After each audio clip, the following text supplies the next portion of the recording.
అందరికీ దసరా శుభాకాంక్షలు.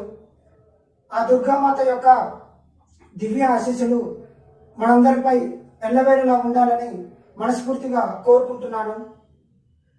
అదేవిధంగా ఈరోజు and today we are remembering the two legends of India.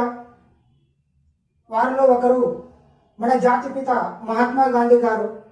అహింస ద్వారా మన దేశానికి స్వతంత్రం రావడంలో ముఖ్య పాత్ర పోషించినటువంటి మహాత్మా గాంధీ గారిని, అదేవిధంగా జై జవాన్ జై కిసాన్ అనే నినాదాన్ని ఇచ్చినటువంటి లాల్ బహదూర్ శాస్త్రి గారి యొక్క జయంతి సందర్భంగా ఆ మహానుభావుల్ని ఈరోజు మనం స్మరించుకుంటూ, మీరొకటి గమనించారో లేదో, నేను మహానుభావులందరి యొక్క పుట్టినరోజున మాత్రమే, వారి జయంతి సందర్భంగా మాత్రమే వీడియోలు చేస్తాను.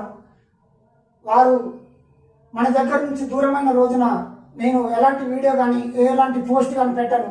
ఎందుకంటే చాలామంది మహానుభావులు వారు మన దగ్గర నుంచి భౌతికంగా మాత్రమే దూరం అవుతారు. వారు ఎప్పుడు మన మధ్యలో జీవిస్తూనే ఉంటారు.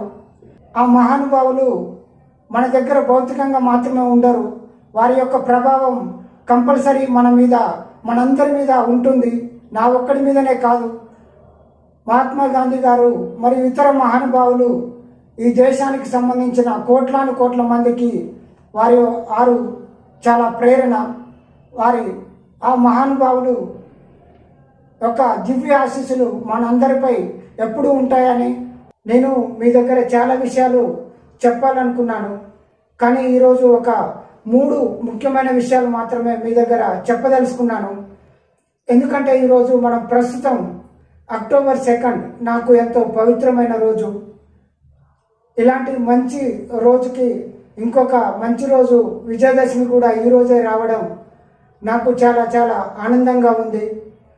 ఎందుకంటే ఆ కనకదుర్గమ్మ తల్లి ఆశీస్సులతో మరియు ఈ మహానుభావుల యొక్క ఆశీర్వాదాలతో జీవితంలో ఉన్నతంగా ఎదగడానికి నాకు ఎంతో ఈరోజు ఉపయోగపడుతుంది. మనం ప్రస్తుతం ఎలాంటి సమాజంలో ఉన్నామంటే,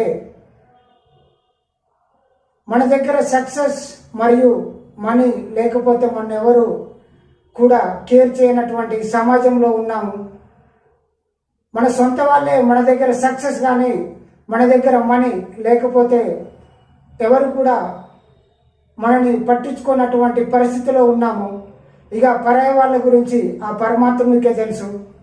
ఒక 2 years క్రితం ఇదే అక్టోబర్ 2న ఆ మహానుభావుడి యొక్క